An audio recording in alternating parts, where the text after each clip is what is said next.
All right, so Ribsy had got out of the bag and created quite a ruckus on the bus, and the bus driver stopped and told him he needed to get off. And the man came, the man on the bus came to Henry's defense, and that's where we're going to start off. The man stopped laughing. "See here, driver," he said. "You can't put that boy and his dog off in the rain." "Well, can't stay on the bus," snapped the driver. Henry didn't know what he was going to do. He'd guessed he'd have to walk the rest of the way home, and he wasn't sure he knew the way in the dark. Just then, a siren screamed. "Woo!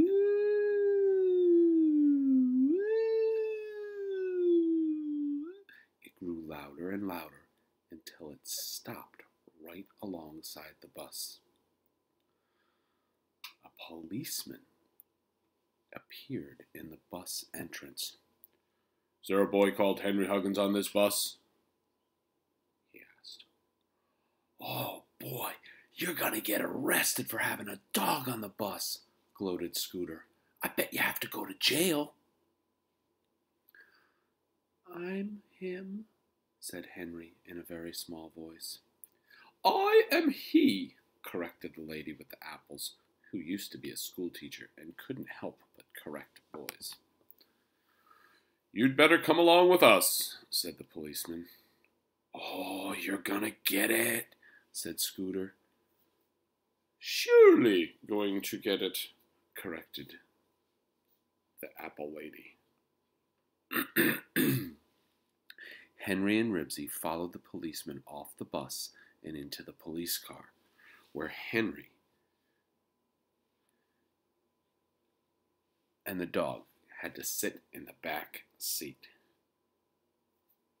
Are you gonna arrest me?" Henry asked timidly. "Well, I don't know. Do you think you ought to be arrested?" "No, sir," said Henry politely. He thought the policeman might be joking, but he wasn't sure. It was hard to tell with grown-ups sometimes. I didn't mean to do anything.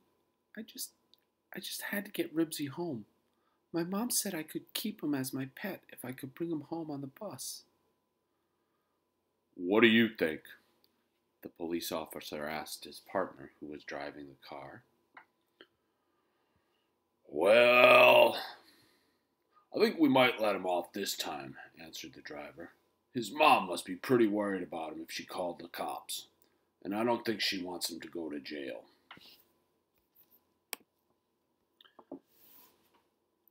"Yeah, I think he's late for dinner already. Let's see how fast we can get him home." The driver pushed a button, and the siren began to shriek. Ribsy raised his head and howled, "Oh!" The tires squealed at the wet pavement, and the windshield wipers slip, slop through the rain.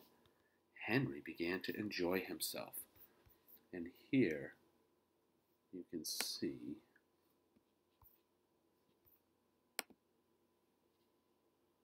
Henry and Ribsy in the back of the police car, racing home in the rain and the dark. Henry began to enjoy himself. Wouldn't this be something to tell the kids at school? Cars pulled over to the curb as the police car went faster and faster. Even the bus Henry had been on had to pull over and stop. Henry waved to the passengers. They all waved back.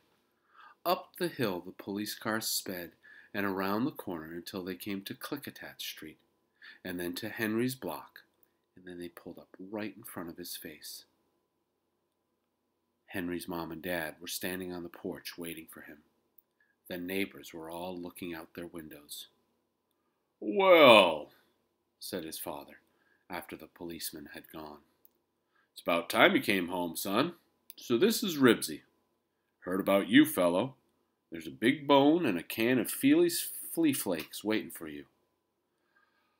Oh, Henry, what will you do next? Sighed his mother.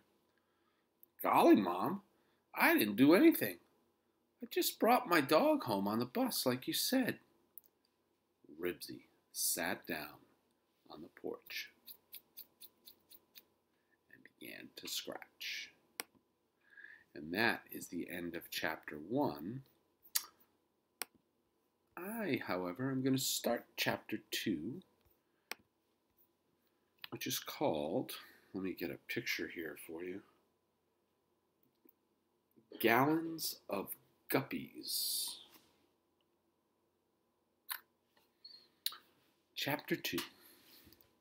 Every afternoon after school, Ribsy waited for Henry under a fir tree in the corner of the school playground. 4 days a week they ran home the shortest way, past the park, up the hill, and through the vacant lot. On Fridays, however, they walked home the long way around past the Rose City drugstore, the supermarket, the barber shop, and the Lucky Dog pet shop. At the pet store they stopped while Henry bought fresh meat for his dog from Mr. Pennycuff. Henry liked to go to the pet store. The windows were full of puppies and kittens. And just before Easter, there'd be rabbits and baby chicks and ducks. Inside, there was usually a parrot or a monkey, and once there had been a deodorized skunk. Henry thought it would be fun to have a skunk following him around, but when he found out it cost $40, he gave up the idea. But best of all, Henry liked the fish. One side of the store was covered with rows of little tanks. And here is Henry and Ribsy looking at the fish tanks. Each aquarium contained green plants that grew underwater, snails, and a different kind of tropical fish. Henry always stopped to look into each tank. He liked the dollar-sized black and silver striped angelfish and the inch-long orange moonfish with their smooth fins and tails. He thought the tiny catfish were fun to watch because they stayed on the bottom of the tanks, rolled their eyes, and used their whisker-like barbels to feel around in the sand for food. Mr. Pennycuff explained that the fish came from all over the world, but most of them came from jungle rivers where the water was warm. That's why they were called tropical fish. One Friday when Henry went to the pet store with Ribsy, he saw a sign that said, "Special offer, 1 pair of guppies, 1 fish bowl, 1 snail, an aquatic plant, a package of fish food, all for 79 cents. "Jeepers," said Henry. "All that stuff for 79 cents? He looked at the fish in the bowls.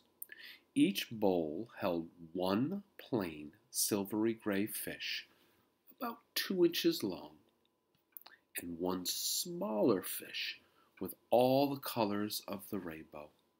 That really is a bargain." "Certainly is," agreed Mr. Pennycuff. "Should I wrap up a pair for you?" Henry felt around in his pockets. The silver dollar his grandfather had given him was still there. He watched the little rainbow fish chase the silvery fish and decided he had to have a pair of guppies. After all, it was his very own money he was spending. He put the fish bowl on the dresser in his room. The fish would stay in his room and swim quietly around in their bowl. He didn't see how his mom could object to 2 quiet little fish. They didn't bark, They didn't track mud. They didn't chew on anything. "I'll take a pair," he told Mr. Pennycuff, and watched Mr. Pennycuff fasten some waxed paper around the top of the bowl with a rubber band and put the whole thing into a bag. "Now, be sure to put the bowl near a heater in cold weather so the fish won't get chilled and catch ick." "Ick?" said Henry. "Yes, ick. It's short for ichthyophthirius. When the fish get chilled, they catch ick and get covered with tiny white spots." "Gosh," said Henry. Maybe there was more to keeping guppies than he thought.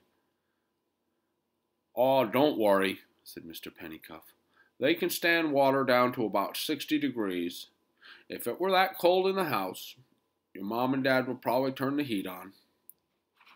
Sounded easy enough. "Mr. Pennycuff, how often do I change the water?" asked Henry. "Oh, you shouldn't have to change the water. The snails in there help keep it clean.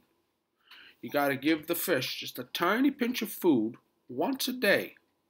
It's only when the fish don't eat all their food or when you have too many fish in a bowl that the water gets dirty." Mr. Pennycuff gave Henry his change. "Huh, I didn't know that," said Henry. "I'm glad you told me. Here, Ribsy." He handed Ribsy the package of meat.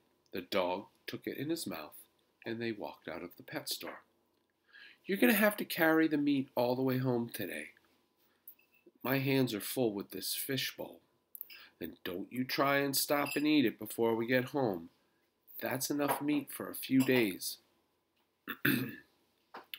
Ribsy wagged his tail and trotted on ahead of Henry with the meat wrapped up and gently held in his mouth. Henry tried to walk without jiggling the package. He didn't want to slosh the guppies any more than he had to. When Ribsy was half a block ahead of Henry, he dropped the package and looked back at Henry. Then he began to tear the paper off the meat. "Hey, cut that out!" yelled Henry. He started to run, but the water in his fishbowl sloshed and he had to stop. Just to be safe, Ribsy picked up the meat, trotted a little bit further down the sidewalk, and finished tearing the paper off. "Stop that, you old dog!" Again, Henry tried to run. This time, he held the bowl straight out in front of him, but the water still sloshed. And I'm going to stop there because I think this is as long as a video can be. And we'll pick up tomorrow with Henry and Ribsy. See ya.